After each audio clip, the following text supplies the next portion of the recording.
was in my, I think, third year at SUNY Buffalo. I had a master's from Temple, working on my PhD.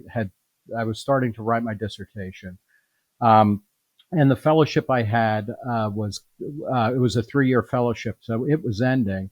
And I was really strapped for cash. And I got what was then called the Claude Lamb Fellowship for studies. And I'd learned about IHS by reading the advertisements and seeing references and allusions to it in Reason magazine. And I had applied, and I got it, and it helped me. It helped me cover the rent as well as moving expenses to Reason. It helped me maintain an uninterrupted flow of studies, as well as get me out to California, because in the fall of '93 I started with Reason, and it helped cover my costs. It helped ease the burden so that I could focus on my work. IHS allowed me to have a career that's about the mind and about ideas and about the classical liberal libertarian tradition. So I am still ever in debt to IHS for that. I still have the PowerPoint slides from those presentations, and I go back and look at them every once in a while, and I'm like, wow, those, they're pretty good, and they were pretty well received. I was talking a lot at that time about how the cultural arena had, because of technology and because of the breakdown of certain types of gatekeeper institutions, whether we're talking about the FCC, or the New York Times, movie reviews pages or whatever, that had all broken down in substantial ways. The culture had been deregulated. You could produce it and consume it increasingly in whatever circumstances you wanted.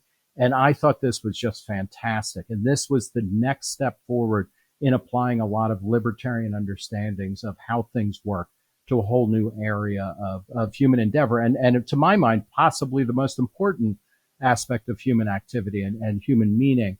And what was great was to see the kids at they were undergrads mostly. There were some grad students, but to see the students at these seminars respond to a novel way of talking about individual freedom, about innovation, about the possibility of, when you are free to do what you want and create what you want and consume what you want, what is that world going to look like? And we walked through a lot of things like fan fiction.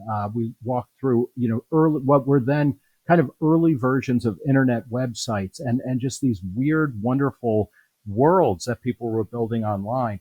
And the most important thing, so I guess, remix culture of music, where suddenly it became very easy to digitally alter and mesh together different things and come up with something completely new. It's just really electrifying.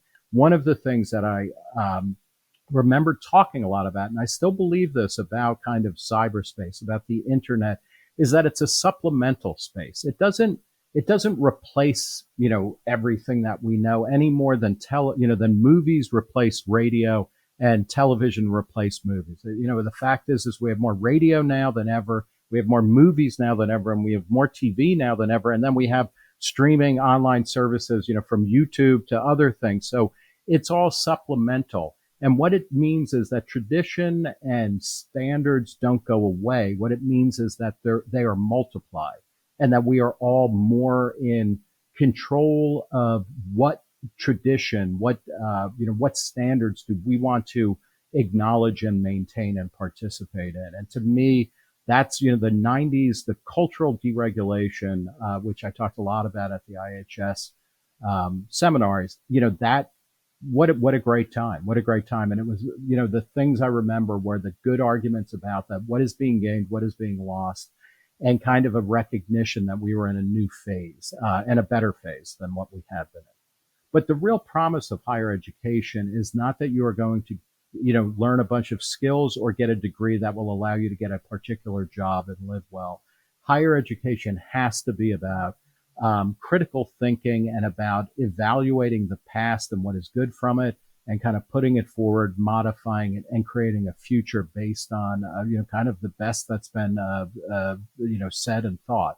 When I think back on the impact of IHS on me, both as a student and also as somebody who was lucky enough to get to teach at a bunch of seminars and eventually or occasionally show up at different events and whatnot. What IHS provided for me was first, and this is not a small thing, it provided actual material support. for a person who did not have that. I mean, that's gigantic and huge. And to the extent that it keeps doing that, you know, God be with you.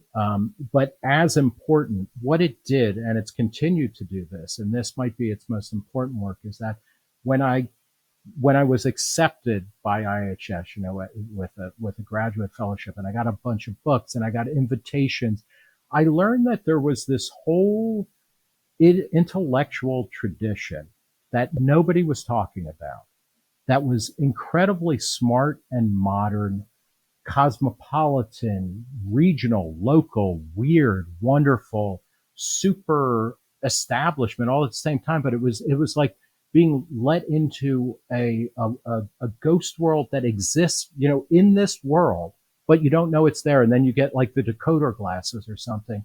And that sense of belonging to a broader tradition that started before you, that you can help build and pass on to someone else, which was serious intellectual work. And I'm thinking of people like, a bit back in the day, people like Hayek and Mises, the Friedmans, up through, contemporary people who are working at IHS, who have been affected by IHS. It is amazing, because one of the ways that I think people lose their faith in progress and in freedom and in liberty is that they feel alienated and isolated. And I know that going through graduate school in the first era of political correctness, having a series of books and having this organization around, like, empowered me to feel good about continuing, and about, that somebody would help me when I needed help to, understand what I was doing. And then beyond that, seeing the way that students respond to this kind of material, because it's a different vision of what the world was, but more especially what the world could be. And I think to the extent that IHS, continues to allow people to understand that there are many ways to see the world, and that there is this incredible classical liberal libertarian tradition, which maps so incredibly well into all of the great progress of the past several hundred years, really. And that points towards the future of, increasingly, not unlimited, but increasingly broader ability for people and individuals to live however they want.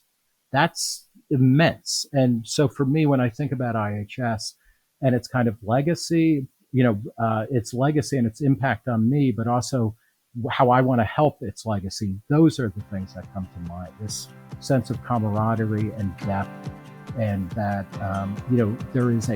there's a tradition right here, right now, that's been around, that is almost in view, that will radically change the world in a better way.